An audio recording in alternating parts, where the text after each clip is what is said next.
This might shock you, but having fun and getting great results in watercolor doesn't happen with these popular ideas of letting go or paint loose, at least not at the start. As a beginner who always loved a bit of realism, I remember these concepts felt so vague. I ended up feeling discouraged and thinking watercolor's not for people like me.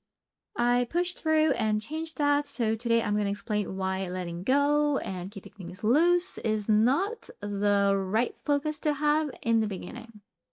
And I'm going to paint something inspired by a trip I took to the Basque Country last year. You're about to see how watercolor painting really works to get you predictable results in whatever style you prefer. As a beginner, hearing relax and let go can make watercolor feel like this magical medium that's supposed to somehow come together on its own. But after years of painting, I've realized watercolors is like anything else. Structure, planning, and control come before freedom. And I've noticed three main stages I tend to repeat over and over in my painting process, and they consistently give me great results while keeping things loose and letting go. The first is to leverage the wet and wet technique as often as possible because that is exactly what will create freedom and atmosphere in a painting. But that doesn't mean that there's no intention behind the way we paint. For example, one of the best and easiest ways to create paintings that feel both realistic and beautifully loose is to create contrasts between a flowy background and a more defined subject. So here, the leaves and background are going to stay soft and atmospheric on purpose, while I make sure that the cherries look more controlled and detailed because that will help them pop. And as you can see already, keeping things loose is more of a strategy than a mindset, especially when you have something specific you want to paint. So I've dropped hints of green and yellow into the wet paper without overthinking it too much. Probably what people refer to as letting go, but that's because I know all I need to do to get started is to block in the main colors I see in my reference without copying it exactly. I need a base layer, that's it, and it's meant to be quick and approximate.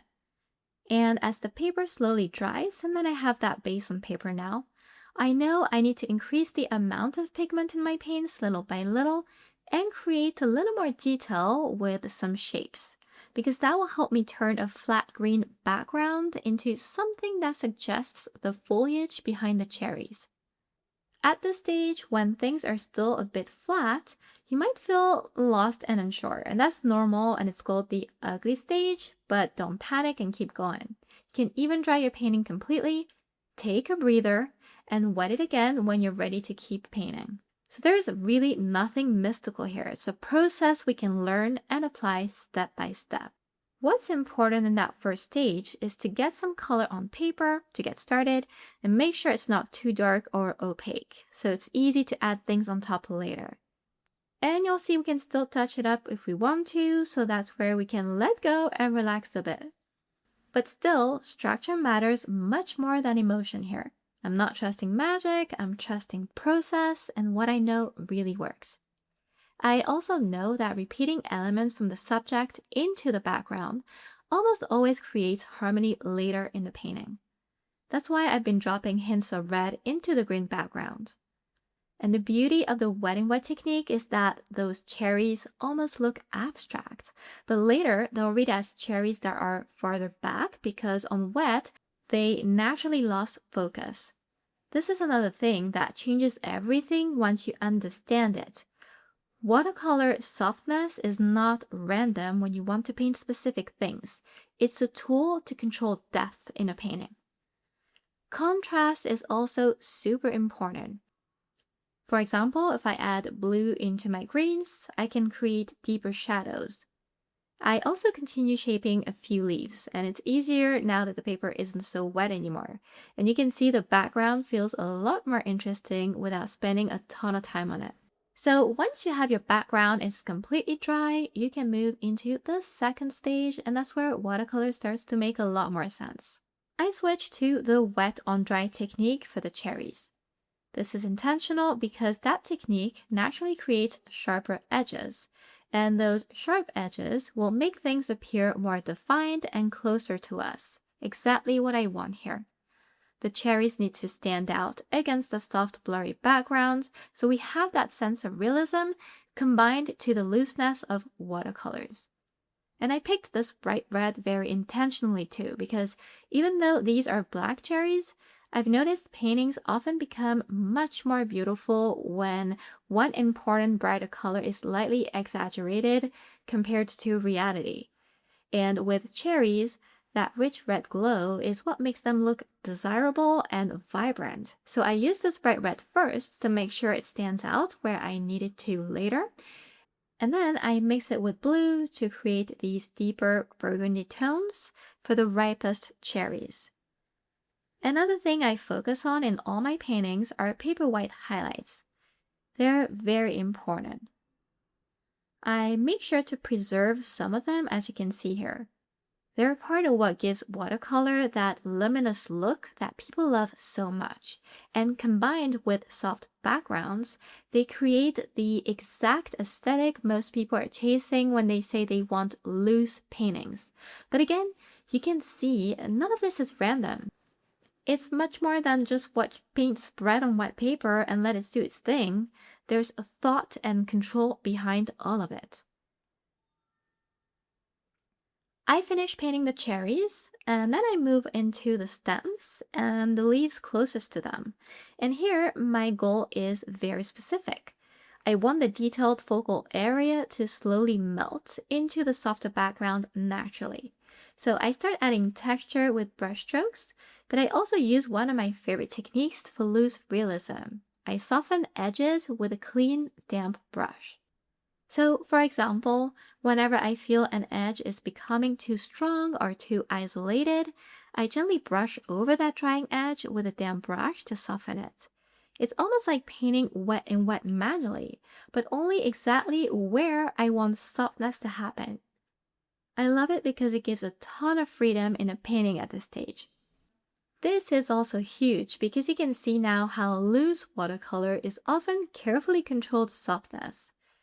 Well, unless we want to paint abstract, it's really not a medium we shouldn't try and control at all. The cherries are visually very strong already, so I decided to push the contrast in the background a bit further by mixing more blue into my greens and deepening some shadows. And again, notice how intentional I am here.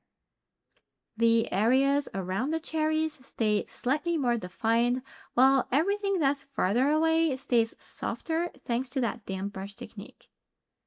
At this point, we already have a believable watercolor painting developing, and to let go was never the main focus. It's more of a byproduct you get after practicing and getting comfortable with the medium. Now we enter the third stage, which is one of the biggest secrets behind gorgeous watercolors, and it's building connection. Because right now, the cherries almost feel like they're floating on top of the leaves.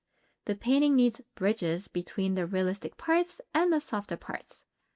So I start adding shadows that overlap both the cherries and the leaves underneath them.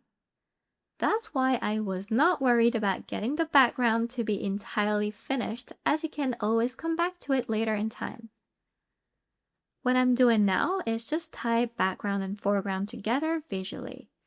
And at the same time, I use this opportunity to refine some cherry contours and strengthen areas that need a second layer. All of this information I'm giving you here might feel a bit overwhelming when you think of all I've been doing so far, but in fact, it's just like doing a puzzle where each piece helps you place the next, and you can learn how to do it. Then I began adding more detail to the leaves closest to the focal area so they visually belong with the cherries. But even here, I continue softening strokes with water because I never want these additions to become harsh or stiff to retain the loose watercolor look most of us are after. At this stage, the painting finally gives me enough information to judge what feels flat or empty, so I start adjusting shadows little by little. I add darker greens where needed, sometimes on the left side, sometimes on the right. This stage is really about refinement. You step back, take a look at your painting, and make those logical adjustments based on what you think your painting needs. But the best is coming, because one trick I absolutely love using at this point is lifting. I wet small sections locally, then I lift paint away with a paper towel to regain light and highlights. And look at what happens immediately. The background is becoming lighter, looser, and more vibrant. Those lighter areas also echo the strong highlights I preserved in the cherries themselves, which creates beautiful harmony throughout the painting. And something else happens too, because the cherry highlights are so paper white bright that they lack naturalness right now. So I use the lifting technique nearby, and that creates almost like a highlight gradient from very white to more subtle. It helps me shape the cherries too, and it makes everything feel more luminous and watercolor-like instead of stiff and overly controlled. Then I use glazing to revive the cherries even more. So I just add a transparent coat of red over them, and the colors become richer, fresher, and more appetizing instantly. And now we have a painting that feels realistic, but still watercolor loose. It feels free without being messy, and expressive without being random. And hopefully now you can see what I mean when I say watercolor is not about letting go first. What actually creates freedom in watercolor is structure, and structure creates confidence in the process. And then you can let go. And yes, at some point during the painting, I absolutely did relax and enjoy myself, but just not in the way beginners are often led to imagine.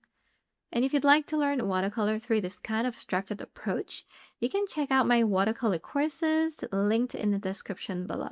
And if you too also ever felt like you weren't made for watercolor painting because you needed to be loose and let go a little bit more, I really hope that this video helped you rethink that belief, and please let me know below if it did. Thank you so much for watching, and I'll see you next time.